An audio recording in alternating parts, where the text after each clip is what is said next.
Imagine plunging into a place where no sunlight has ever touched, an ocean trench so deep that even the sea creatures above fear to cross it. My name is Ryan, and I've spent half my life exploring the forgotten corners of the sea, but nothing could have prepared me for what I saw that night in the abyss. I'm sharing this because every time I close my eyes, I still hear it calling me, the heartbeat of something alive and ancient beneath the waves. You might think it's just another diver's tale, but if you stay with me until the end, you'll understand why I can never go back to the ocean again, and why the world beneath us isn't as empty as we once believed. The storm had come out of nowhere. Waves slammed against the research vessel as if the sea itself wanted us gone. I was supposed to be retrieving equipment that had fallen near the trench's edge. The rest of my crew begged me to wait, but I couldn't risk losing it. I dove into the black water, the kind of darkness that swallows even your own thoughts.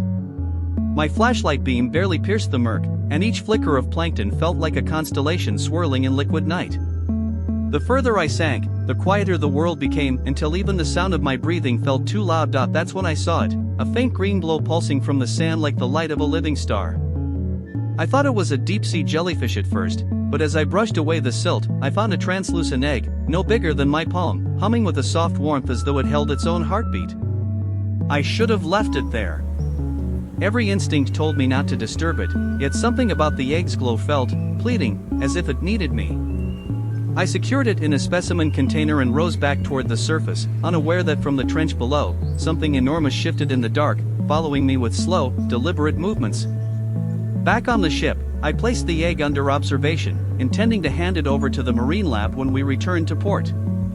But that night, long after everyone had gone to bed, I woke to a strange humming sound, the same pulse I'd felt underwater. The egg's glow had intensified, casting eerie patterns across the walls. Then, before my eyes, the shell began to crack. I grabbed my camera, thinking I was about to witness a rare deep-sea creature hatching. But what emerged wasn't like any fish I'd ever seen. Its scales shimmered like liquid silver, its tiny fins flexing as if they were trying to become hands. When its eyes opened, they were startlingly human in their depth, watching me, recognizing me. I couldn't explain why, but I felt as though I was being seen for the first time in my life. Within hours, the creature grew at an impossible rate. By sunrise, it had developed slender, thin limbs and faint glowing symbols that rippled along its body like living tattoos. The strangest thing was the way it responded to my voice. It didn't just react, it tried to mimic the sounds I made, forming echoes of my words in a soft, melodic tone that was both beautiful and unsettling. My crewmate Lena, the ship's medic, was the first to see it. She was fascinated yet wary. "It's not from here," she whispered, tracing one glowing symbol with a gloved finger.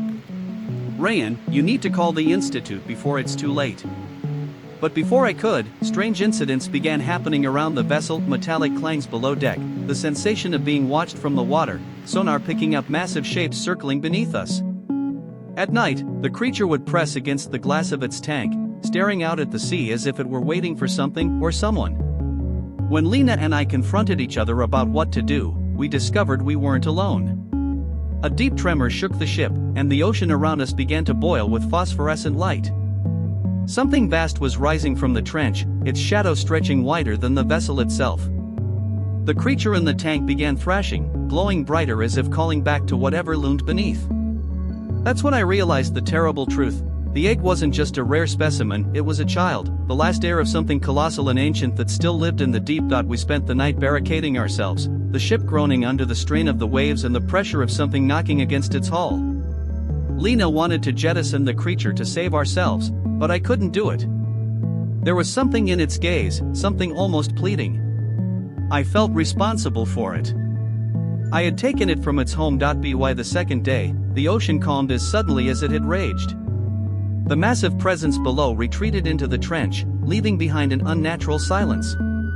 The creature had stopped growing but could now speak in broken whispers. It told me fragments of its origin, of a civilization beneath the oceans that had once coexisted with Earth's first humans but withdrew to the deepest trenches when the surface world changed. It claimed to be the last of its kind, abandoned after a catastrophe I couldn't fully understand. Its people had left for the stars, but one egg was left behind, to be found. The following nights were harder. Strange dreams haunted me, visions of vast underwater cities in ruins, towers of coral and metal swallowed by darkness, and the echo of an ancient warning, the deep remembers. I started to believe I wasn't dreaming, that the creature was sharing its memories with me.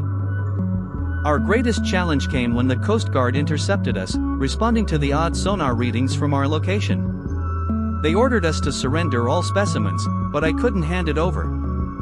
I knew they'd lock it away, dissect it. Lena was torn between duty and loyalty, but in the end she chose to help me.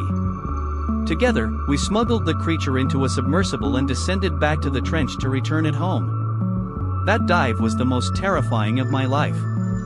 The deeper we went, the more the water seemed alive with distant glowing shapes, watching us from the shadows.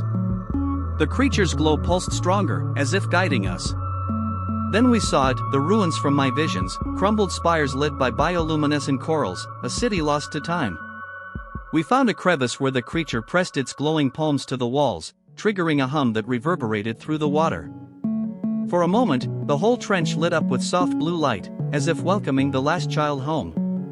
But the return awakened something else. From the dark arches of the ruins, titanic shapes stirred, guardians or predators, I couldn't tell. We barely made it back to the submersible as shadows loomed over us, their massive eyes glinting in the glow. Yet none of them attacked. They only watched as we rose, carrying with us the heavy silence of the deep. When we surfaced, I felt both grief and relief. We had given the creature back to where it belonged, but the trench felt emptier, lonelier, like saying goodbye to someone you'd only just met but could never forget. I'm telling you this now because I believe the deep sea holds secrets older than humankind, secrets that may awaken again. If you ever dive near the trench and see a faint green glow pulsing in the sand, don't touch it. Listen closely, and you might hear a heartbeat calling you from the abyss. I came back to land changed, haunted, yes, but also humbled. I learned that not all monsters in the deep are here to harm us. Some are just trying to survive, to find a home. And sometimes the bravest thing we can do is to return what was never ours to take.